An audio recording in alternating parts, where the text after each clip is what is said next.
In a time before kings were mortal and cities crumbled into dust, there ruled in Uruk a mighty man, Gilgamesh, 2/3 divine, 1/3 flesh. He had carved his name into the stones of time, battled monsters, defied the gods, and grieved the death of Enkidu, his brother, his soul. Yet none of his strength could defeat the shadow of death. Tormented by the fate that awaits all men, Gilgamesh wandered beyond the lands of men, past burning deserts and the mountain of Mushu, through the tunnel where the sun travels by night, across the waters of death. There, at the edge of the world, he found the one who had escaped mortality. Utnapishtim, the faraway, the chosen of the gods. Gilgamesh bowed before him and cried, "Tell me, O wise one, how did you come to live among the immortals? How did you escape the lot of man and find favor in the eyes of the gods?" And so Utnapishtim spoke, and what he spoke was the tale of the Great Deluge.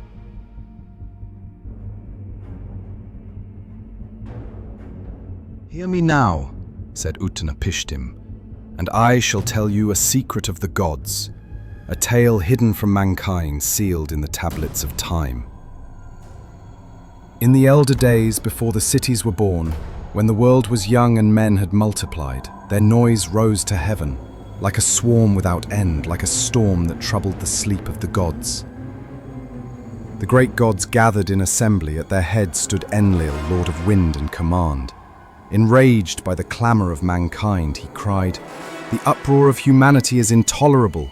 Their babble disturbs our rest. Let us bring silence to the earth. Let us send the deluge and wipe them out like insects from the land."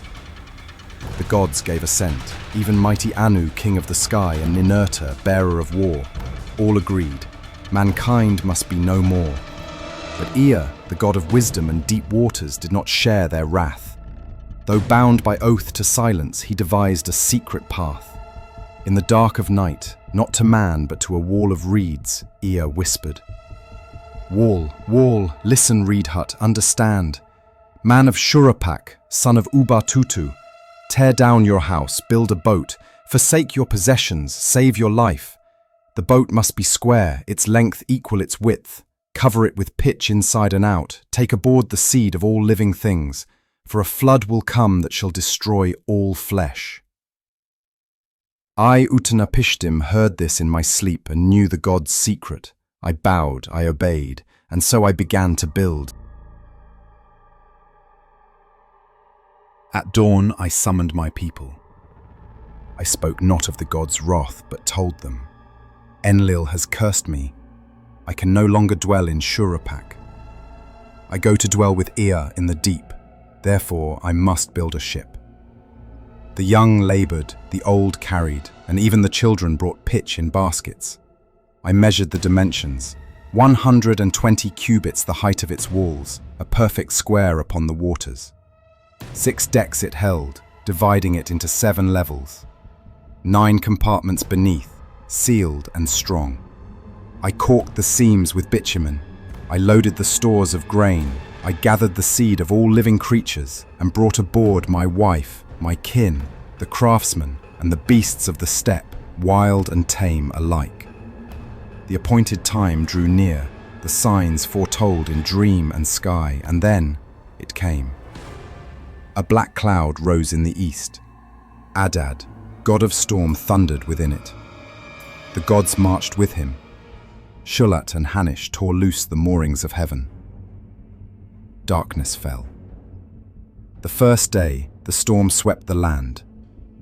The second, it grew fierce. For 6 days and 6 nights, wind lashed and waves surged. The heavens wept fire, the earth split like a broken pot. Men turned to stone in their terror. No light, no dawn, only the endless roar of the deep. On the 7th day, the storm ceased. The sea lay flat as a mirror, silence. And all mankind had turned to clay.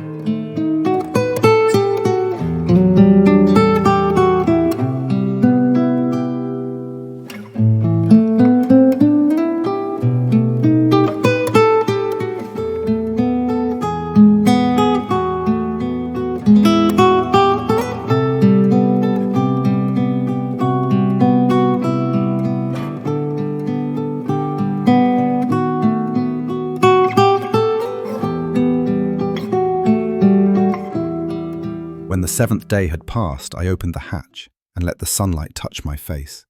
I fell to my knees. Tears spilled down, not from fear, but from the weight of silence. The land was a vast sea, all was gone. Then, a mountain broke the horizon. Mount Nisir held us fast. For 6 days the ark was held there, unmoving, caught like a leaf in the hand of the gods. On the 7th day, I released a dove. It flew in circles, found no place to rest, and returned. Then I sent a swallow, and it too returned. At last, I sent a raven.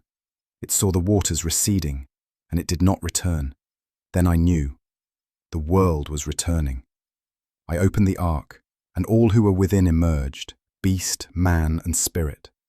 On the mountain top, I gathered wood and built an altar. There I offered sacrifice, sweet-smelling incense of cedar, myrtle, and reed. The smoke rose in the air like a crown, and the gods gathered like flies around the offering. Then came Ishtar, queen of heaven. She wept. Woe to the gods who planned the flood! How could we destroy mankind so cruelly? I shall never forget this day. But Enlil, the one who decreed the deluge, came in wrath. He saw the ark. He saw the survivors. He raged. Who has revealed the secret to man? Who has defied our counsel?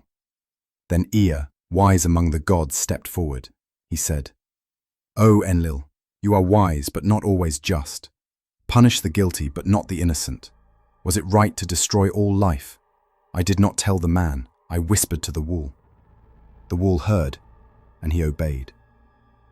Enlil's anger cooled. He approached me and my wife. He took our hands and raised us up.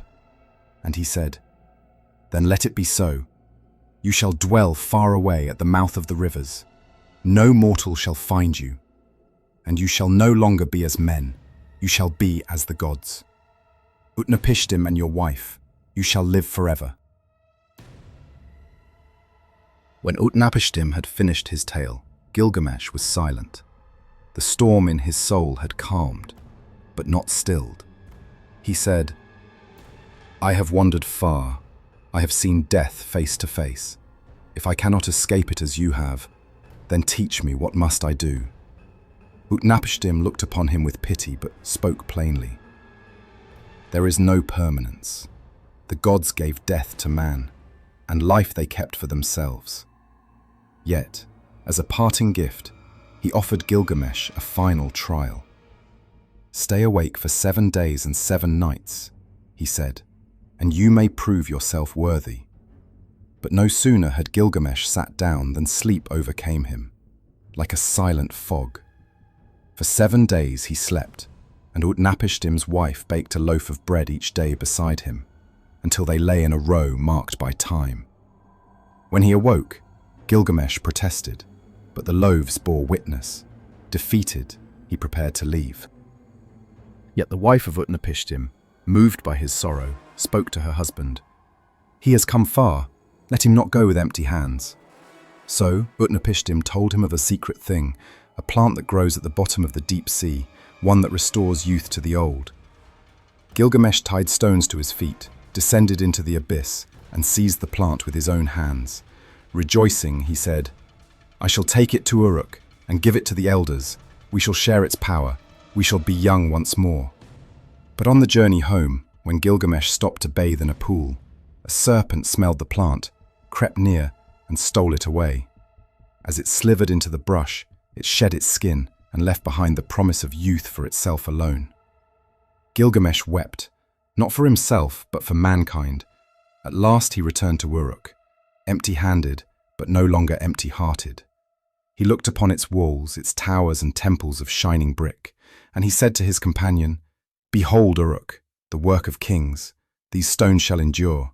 Though I may die, what I have built will speak. And so ends the tale of Gilgamesh, who sought eternal life and found eternal name.